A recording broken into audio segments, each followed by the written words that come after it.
Assalamualaikum warahmatullahi wabarakatuh. Apa khabar Safiari kan? Okey, kita sambung lagi pelajaran kita pendidikan Islam ni. Sambung yang hari tu punya, iaitu sunat ab'ad dan sunat hayat kan. Okey, sunat ab'ad hari tu kita kata apa? Sunat ab'ad ni adalah sunat perkara-perkara yang kalau kita tak buat dalam sembahyang, kita dikenakan sujud sahwi. Sunat hayat ni kalau kita tinggalkan, tak perlu sujud sahwi. Okey, kan mesti pening sikit kan, apa sujud sahwi, apa tak sujud sahwi kan. Tak apa. Ustaz ceritakan saja dulu.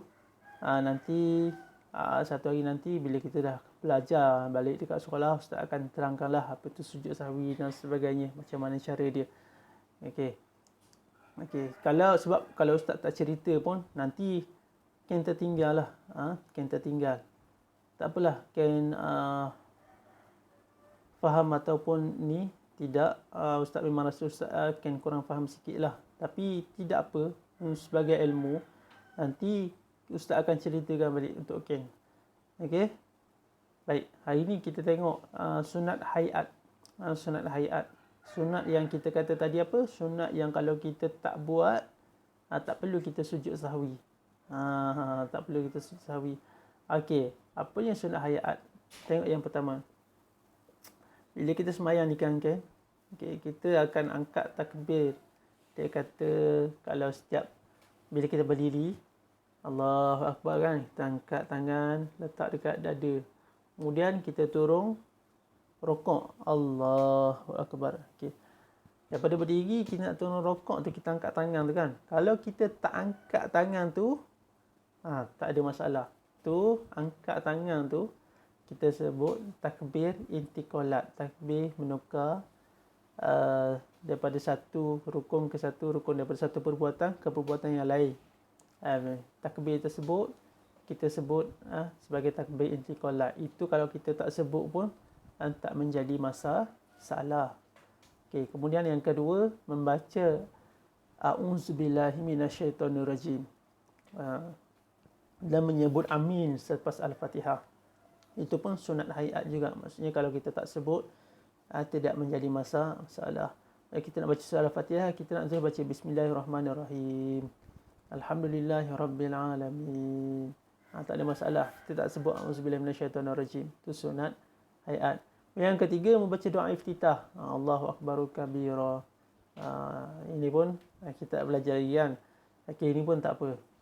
Okey, kemudian yang keempat, membaca surah selepas membaca Al-Fatihah. Okay, biasa kita sembahyang, selepas kita selesai membaca surah Al-Fatihah, kita dikehendaki baca surah lain. Satu surah.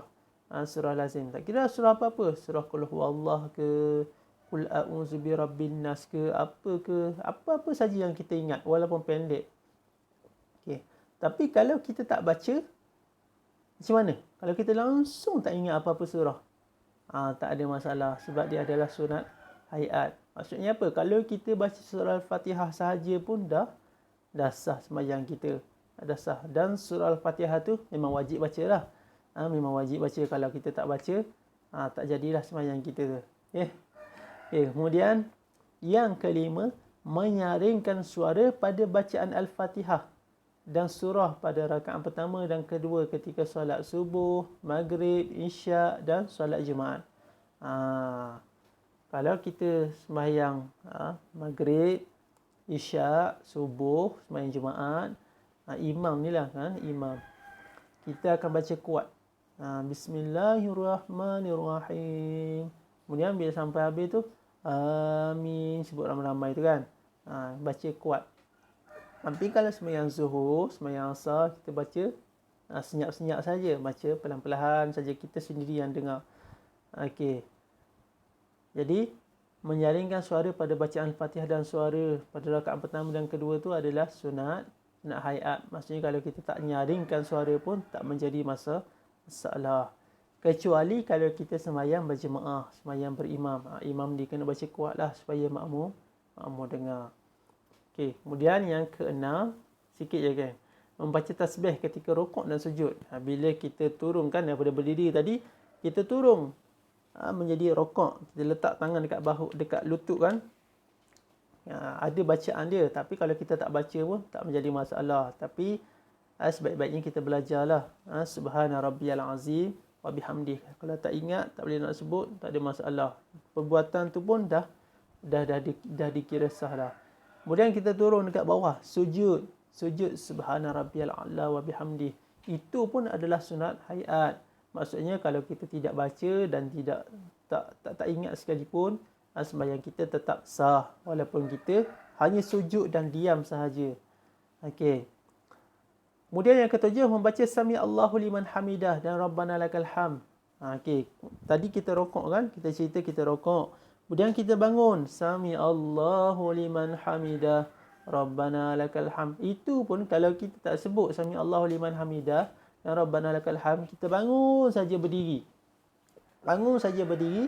Sembahyang kita tetap sah. Sebab apa? Ucapan tadi tu adalah sunat hayat sahaja. Kalau kita tinggal pun kita tak kena sujud sahwi lah. Tak kena sujud sahwi. Okay. Kemudian membaca doa ketika duduk antara dua sujud. Nombor 8. Sebab kita i'tidal tadi, kemudian kita turun bawah kan, kita sujud. Subhana rabbiyal a'la yang kita kena baca tu. Kemudian kita bangun, duduk antara dua sujud. Kenapa antara dua sujud? Sebab lepas tu kita kena sujud balik. Jadi duduk tu ada bacaan dia. Rabbighfirli warhamni wajburni warfa'ni warzuqni wahdini wa'afini wa'fu anni. Bacaan tu pun kalau kita tak ingat, lupa dan kita tak baca, sah lagi sembahyang kita sebab dia sunat. Kemudian membaca selawat Ibrahimiyah. Ini ketika tahiyat akhir. Membaca selawat Ibrahimiyah. Allahumma salli ala sayyidina Muhammad wa ala ali sayyidina Muhammad kama sallaita ala sayyidina Ibrahim wa ala ali sayyidina Ibrahim sampailah fil alamin innaka Hamidum Majid. Ini ketika tahiyat akhir. Ini pun kalau kita tak ingat, memang kita tak belajar lagi kan. Ini walaupun kita tak baca tu, sembahyang kita tetap sah.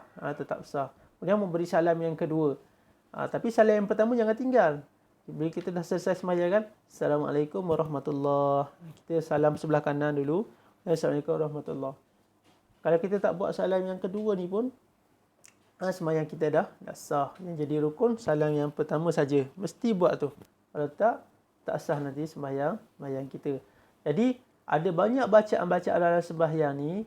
Kalau kita tidak baca ataupun kita tidak sebut, tidak menjadikan sembahyang kita tu tidak sah, batal.